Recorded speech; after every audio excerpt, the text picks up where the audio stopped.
In today's story, I will tell you about the rise and fall of Alexander the Great.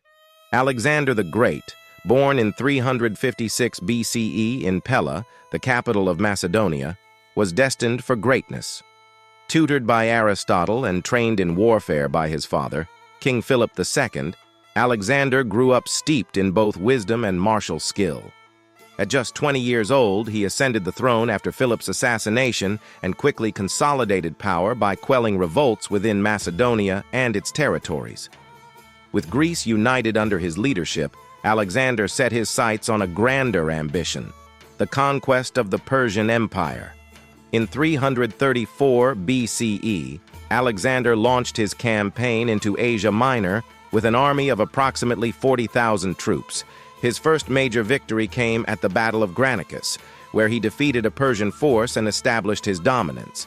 Over the next 3 years, he achieved stunning victories, including the Battle of Issus in 333 BCE, where he defeated the Persian king Darius III, forcing him to flee.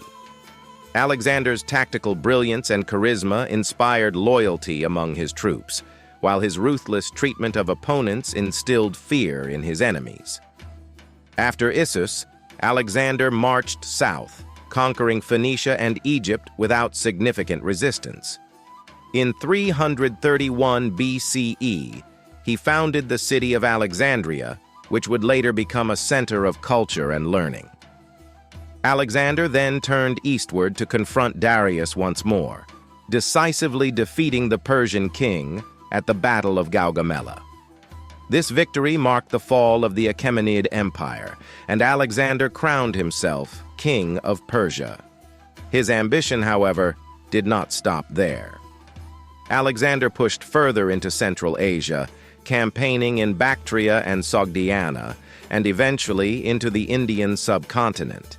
In 326 BCE, he faced King Porus at the Battle of the Hydaspes River. Although victorious, the battle was hard-fought, and his army, weary from years of campaigning, began to resist further eastward expansion. Reluctantly, Alexander turned back, leading his troops through the treacherous Gedrosian desert, where many perished. Despite his military successes, cracks in Alexander's empire began to show. His adoption of Persian customs and his policy of integrating conquered peoples into his administration caused tensions among his Macedonian officers.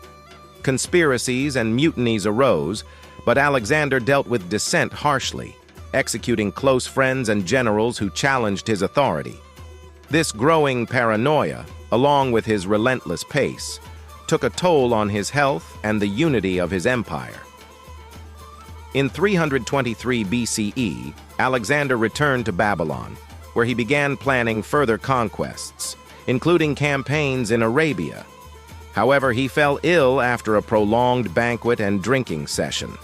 Over the course of several days, his condition worsened, and he died on June 10th or 11th, 323 BCE, at just 32 years old. The cause of his death remains a mystery, with theories ranging from fever caused by typhoid or malaria to poisoning or complications from his injuries sustained in battle. Alexander's untimely death marked the beginning of the end for his vast empire. With no clear successor, his only son was an infant, his generals, known as the Diadochi, divided the empire among themselves, leading to decades of conflict. The unity Alexander had forged dissolved, and his empire fractured into smaller Hellenistic kingdoms, such as the Seleucid Empire, the Ptolemaic Kingdom in Egypt, and the Antigonid Kingdom in Macedonia. While his empire did not survive intact, Alexander's legacy endured. He spread Greek culture, language, and ideas across 3 continents, shaping the development of the Hellenistic world. Cities he founded, like Alexandria, became hubs of commerce and learning. His military tactics are still studied today, and his life continues to inspire fascination. Yet Alexander's relentless ambition, which drove him to conquer the known world, also contributed to his fall, a poignant reminder of the fragility of even the greatest achievements.